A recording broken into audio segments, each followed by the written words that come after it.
हमारे 1 घंटे का जल सत्याग्रह जगन्नाथपुर जलाशय के अंदर शुरू हो चुका है।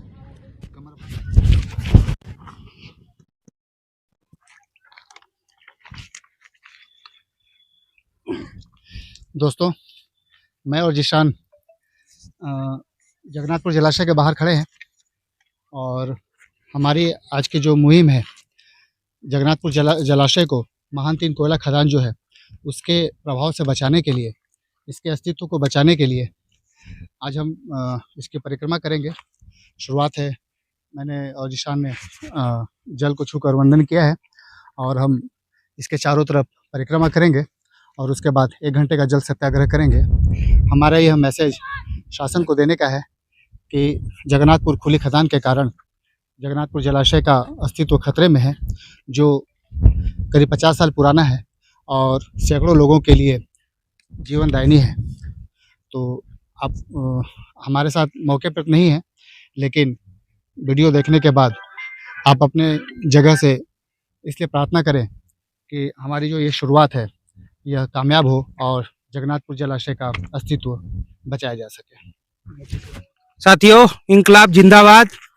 अब इस देश में कोई भगत सिंह पैदा नहीं होगा, हम ही लोग को भगत सिंह बनना पड़ेगा।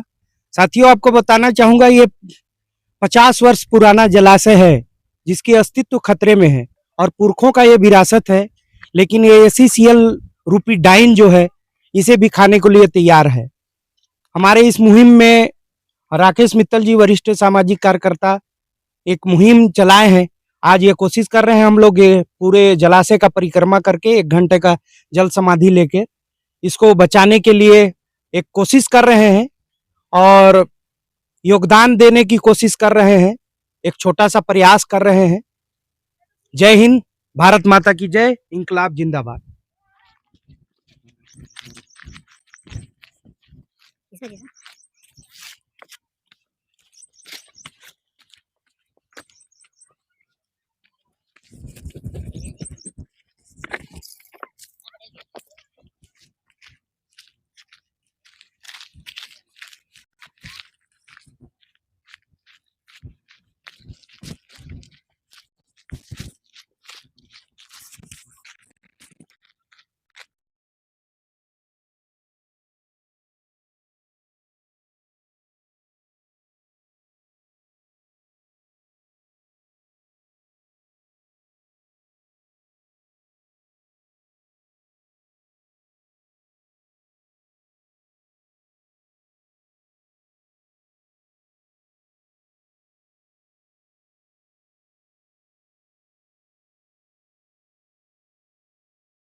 जगन्नाथपुर जलाशय की हमारी परिक्रमा जो है समाप्त हो चुके हैं। करीब से 1.5 से 2 घंटे हमें इस परिक्रमा में लगे हैं। इस उम्मीद के साथ हमने यह परिक्रमा की है कि जगन्नाथपुर जलाशय ACCL के प्रकोप से बच सकेगा। अब आखिरी में जल को नमन करते हैं और इसके बाद 1 घंटे का जल सत्याग्रह करेंगे।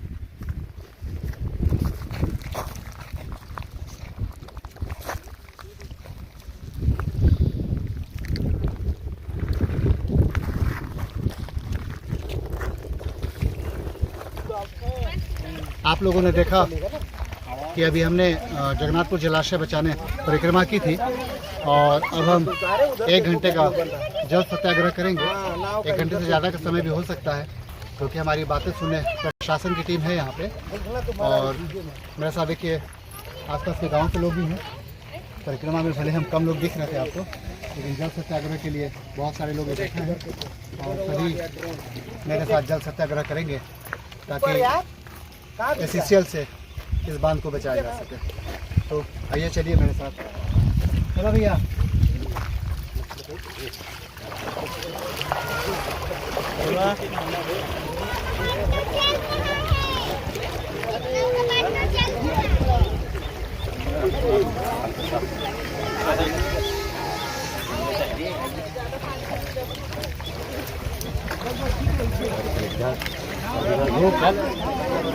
बस देवा वही पास देवा खड़े रहिए।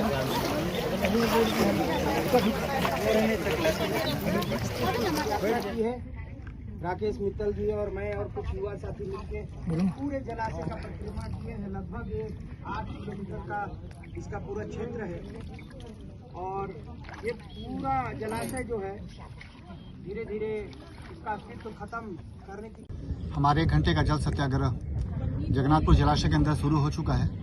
कमर भर पानी में हम खड़े हैं और हमारी सुरक्षा के लिए भाई लोग भी हैं, पीछे पुलिस प्रशासन भी है, राजस्व विभाग की टीम भी है और साथ में बड़ी संख्या में ग्रामीण भी हैं। ये 1 घंटे तक चलेगा हमारा जल सत्याग्रह। आप सभी से निवेदन है कि हमारे इस मुहिम सेव जलाशय जगन्नाथपुर को सभी सपोर्ट करें, साथ में खड़े हों चाहे मत खड़े हों। प्रार्थना जरूर करें कि यह जलाशय जो करीब 50 साल पुराना है एक विरासत की तरह है और सैकड़ों ग्रामीणों के लिए उपयोगी है, इसकी रक्षा हो सके। आपको आप देखिएगा, इसमें एक लेटर देखिए, इरिगेशन का एक लेटर है। पहले चरण की खुदाई होगी उसमें 1600 मीटर, दूसरे चरण की खुदाई होगी तो 800 मीटर, एकदम स्पष्ट लिखा हुआ है। दिखा क्या? उसमें लिखा हुआ है ना 200 मीटर नहीं, 200 मीटर पे तो रिस्क है।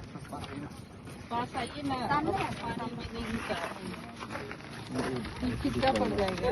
ये तो बाल्टी दूसरे चरण से लगभग मार्किंग के आधार पे दूसरे चरण की खुदाई जो है 800 मीटर की दूरी पे होगी। ये किसने लिखा है? मुख्य अभियंता को लिखा है अधीक्षण अभियंता ने, ठीक है। तो ये ऐसा तो लिखेगा नहीं। जब गोगर नाला को लेके उसका चल रहा था, अनुमति की प्रक्रिया जब चल रही थी तो उस समय इसको लेके बात आई थी, ठीक है। तो उसमें ऐसी इरिगेशन के अधिकारियों ने जब एससीएल के अधिकारियों से बात की होगी, इनका ये नक्शा देखा होगा, उसमें स्पष्ट था कि पहले चरण की खुदाई 1600 मीटर दूर पे होगी तो दूसरे चरण की खुदाई 800 मीटर दूर पे होगी। इसका पालन एससीएल क्यों नहीं करती? ये तो रिकॉर्डेड चीज़ है। अब यहाँ पे देखिए, मेरे को 100-150 मीटर पे आ गया है, 200 मीटर पे आ गया। नपवा लीजिए ना, एक बार देख लीजिए नपवा के, इतना करीब, अब इतना करीब आ गया है और लिखित में एकदम स्पष्ट लिखा हुआ है कि 800 मीटर पे होगी। वही चीज़ है ना, इसमें कुछ फर्क हो तो बताइए। ठीक, वही चीज़ है, सेम चीज़ है। दूसरी चीज़ है हैवी ब्लास्टिंग। अब एससीएल वाले सोचते हैं कि ब्लास्टिंग से बांध को खतरा नहीं होगा। क्यों नहीं होगा? नहीं, ये पहले जो मैं ज्ञापन देता हूँ उसका मांगिए, ये वाला है, इसमें साइन कर देंगे, साइन किए नहीं है। ये हैवी ब्लास्टिंग है। आप विशेषज्ञ बुलाइए, ठीक है। कितनी दूर तक इनकी ब्लास्टिंग कितनी क्षमता की होनी चाहिए वो निर्धारित हो और उस हिसाब से ब्लास्टिंग हो, है ना। और हम लोग को जहाँ तक पता है, पहले जब अपन वो महान 2 वाला चल रहा था ना, सुबह भोर में और शाम को 2 समय होता है ब्लास्टिंग का, और रोड ब्लॉक करनी होती है, ठीक है। बहुत सारी चीज़ें हैं और कितनी क्वांटिटी में आप लोग टेक्निकल रोड में जो भी होता हुआ उसका कितनी ब्लास्टिंग करनी है, उन चीज़ों का पालन हो। दिन में तो ब्लास्टिंग का मैं कभी नहीं सुना हूँ, दिन में रूल है ही नहीं है। हम जो जानकारों से पूछे हैं, और 5 ब्लास्टिंग जो हम लोग के परिक्रमा के समय ही हो गया। अभी तो आप लोग खुद ही देखे होंगे, पूरा काला धुआं उड़ रहा था, तो सरासर उल्लंघन कर रहा है, मतलब एकदम खुला छूट। तीसरा चीज़ जो बांध का खसरा वाला, ठीक है, 8 साल से है, आज से नहीं है, 8 साल से है।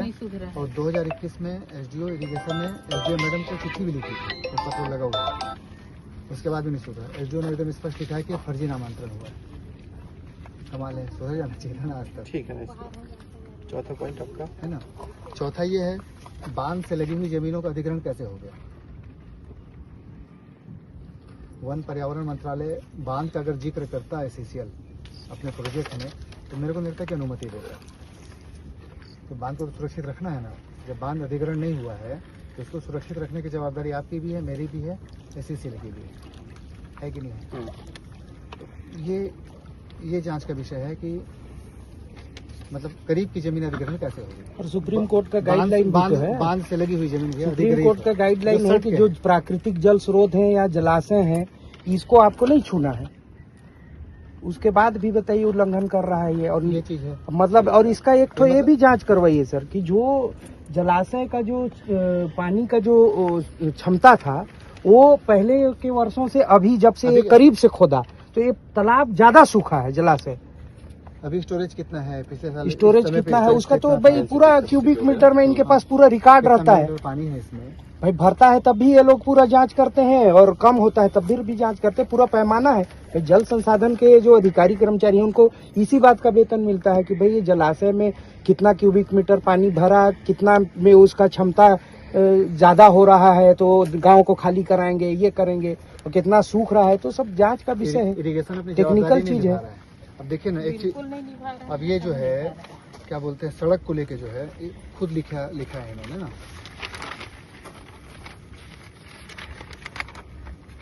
इसका फोटो कॉपी दे रहे हैं ना। यदि आप 200 मीटर दूर पर सड़क बनाओ ना, ये सब लिखित में है, मतलब ये सिर्फ मौखिक बातें नहीं है, ये रिकॉर्ड में देखिए।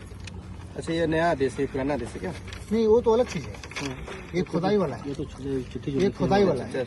ये सड़क को लेके जब हम लोग बात उठा रहे थे ना तो इनकी ई आई थी यहाँ पे, एसडीओ ये सब आए थे, तो उन्होंने फिर इसके बाद पत्र जारी किया था कि 200 मीटर पे प्रस्तावित सीमा है आपकी, तो आप 200 मीटर दूर पे काम करो सड़क का काम, तो इनको सड़क वहाँ पे बनाना चाहिए। सड़क इनकी जो है 30 फीट पे बन के तैयार है, एकदम सामने तो बना ये दी। सड़क हटाए, और जो पहले जो मिट्टी डाले थे मेल से हटाए, तो मिट्टी उनको हटाना था क्योंकि इससे सीपेज ड्रेन और बोल्डर फ्लो जो है वो ढक रहा है, तो भी नहीं हटाएंगे। और खदान के अंदर वाले हिस्से में ये जो पानी ये इसका है वो रिस भी रहा है। एक तो टीम बना के आप उसको भी दिखवा लीजिए ना, यहाँ से पूरा पानी बाहर जा रहा है। एक चीज ये जो है जो कमांड एरिया जो प्रभावित हुआ है बांध, इस इरिगेशन को इसका जांच करना चाहिए। बहुत सारा कमांड एरिया जो है ना बांध का प्रभावित हुआ है कोयला खनन से, तो इरिगेशन इसका अब तक को नहीं किया है, इसको क्षतिपूर्ति देना है। या तो भाई अगर ये है कि बांध को हमको नुकसान पहुंचाने तो अधिग्रहित कर लो प्रक्रिया के तहत, लेकिन जब अधिग्रहित नहीं है या नहीं हो सकता तो फिर इसको नुकसान पहुंचाने का सवाल नहीं है। ठीक, तो ये जो पास में जो खुदाई हो रही है उसका क्या होगा? इसका जांच करा लेते हैं आप, है ना? हाँ, मैडम तो टीम बनाई थी तहसीलदार साहब का और एसडीओ सर का, हालांकि माली हड़ताल हो सकता है ना। पॉइंट नंबर 3 पे तो ज़्यादा सुधार चल ही रहा है इसका, है ना? और बाकी जो भी पॉइंट है आपका उसका अपन जांच ये कर लेते हैं। जो खदान वाली जो करीब वाली खुदाई वाली है ना, सबसे मस्त ये है, कंटिन्यू देके चल ही रहा है, प्लास्टिक भी वो लगातार हो रहा है, खुदाई भी सब चल कुछ रहा हो है। रहा है। ऐसे में क्या है ना, सब कुछ इस बरसात में अगर बारिश ज्यादा हुआ तो खत्म हो जाएगा।